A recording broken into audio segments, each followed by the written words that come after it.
Isak And Guehi. Latest as Elliott agrees, personal terms Liverpool transfer news as Alexander Isak drops a bombshell statement. Rodrigo is linked again, and Mark Guehi talks with Crystal Palace are ongoing behind the scenes. Liverpool kicked off the defense of its Premier League crown with a victory last Friday, and with no fixture until next Monday.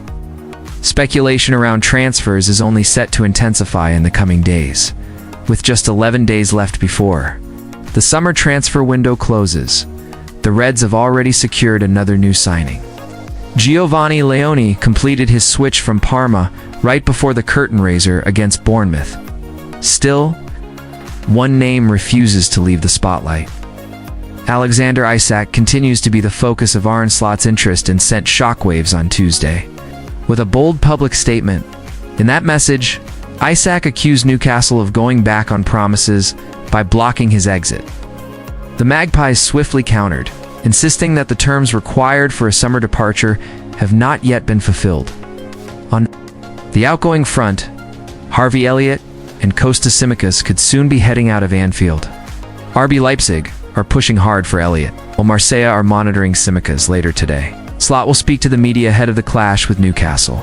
So with his pre-match press conference scheduled for 2:30 p.m. BST, Liverpool's transfer dilemma.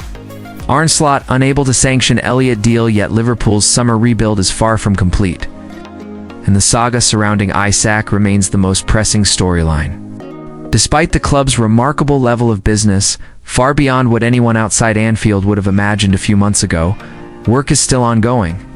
The additions of Florian Wirtz, Hugo Ekitike, Jeremy Frimpong, and Milos Kerkez strengthen the first-team picture significantly. Goalkeeper Georgi Mamardashvili has even been earmarked as a possible long-term heir to Alisson Becker. Yet for all the near $400 million spent, over half of that figure has already been recouped through sales. The numbers are balanced, but certain positions still lack depth. Midfield talent Elliott is now Leipzig's top target as they prepare to replace Xavi Simons, who is close to a Chelsea switch, reports in Germany claim. Elliott has already reached an agreement on personal terms with the Bundesliga side, should Simons seal his Premier League move after Leipzig's opener against Bayern. That cash could be reinvested in Elliott, but Liverpool and Leipzig would still need to settle on a transfer fee right now. However, Elliott is not someone Slot can easily part with.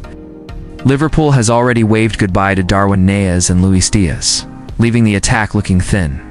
While Frimpong can step into attacking roles, he will also be heavily relied upon at right back.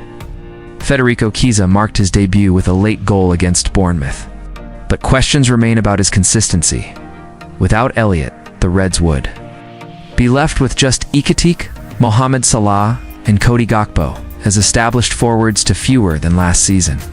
If Wirtz is considered a forward, then along with Chiesa, Liverpool has 5 players to cover for attacking slots, which is still tight. Elliott's versatility makes him valuable. He can play both centrally and from the right in a 4-2-3-1 setup. Even though Slot hasn't leaned on him heavily so far, letting Elliott go now would be a major gamble. That risk exists even if Liverpool ultimately lands a sack. His future is still unresolved. Liverpool's ambitions demand depth in every position. While last season saw relatively few injuries under Slot, there are no guarantees the same will happen again. Healthy competition is also key to maintaining standards. Yes, adding elite talent boosts quality, but if squad depth shrinks too much, progress could unravel quickly.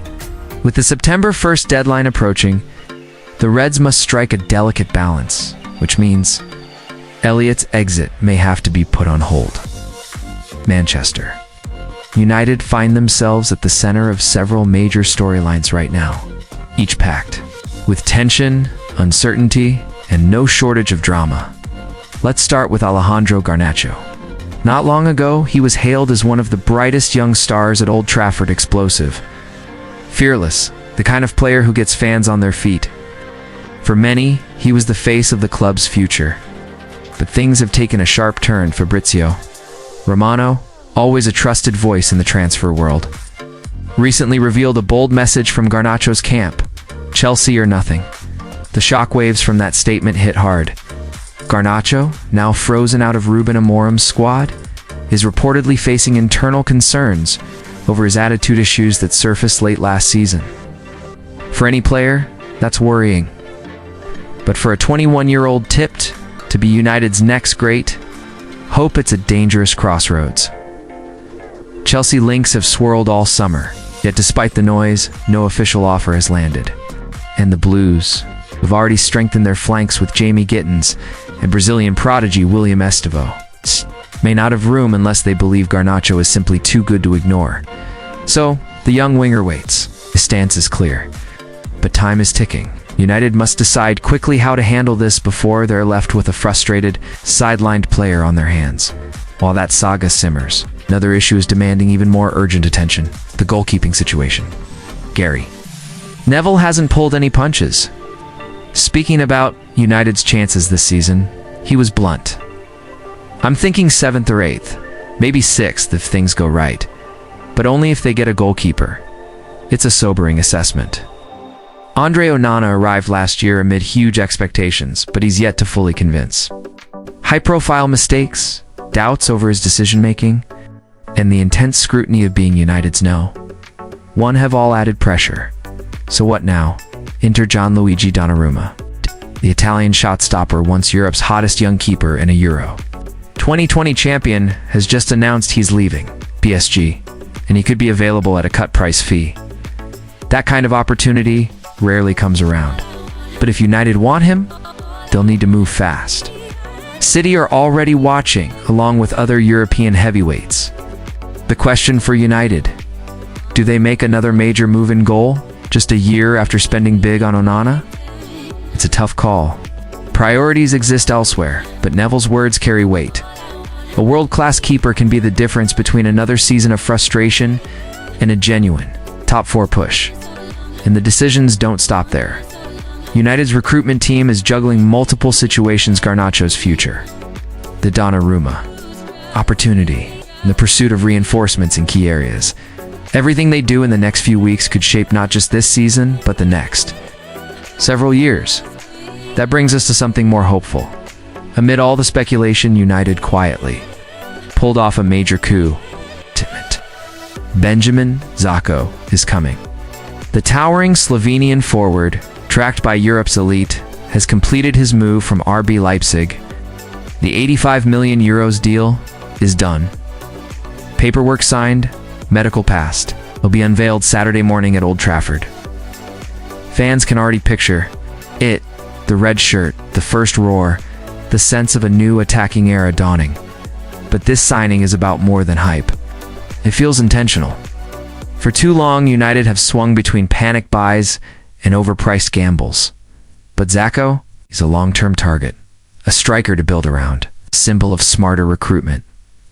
Pair him with a midfield that's drawing praise from even Ballon d'Or winners who've reportedly said, United now have a player better than Europe's rising star Carlos. Believe on you, start to see a new vision taking shape. Social media exploded when the Sesko news dropped. Highlights. Flooded timelines, headers, finishes, blistering runs.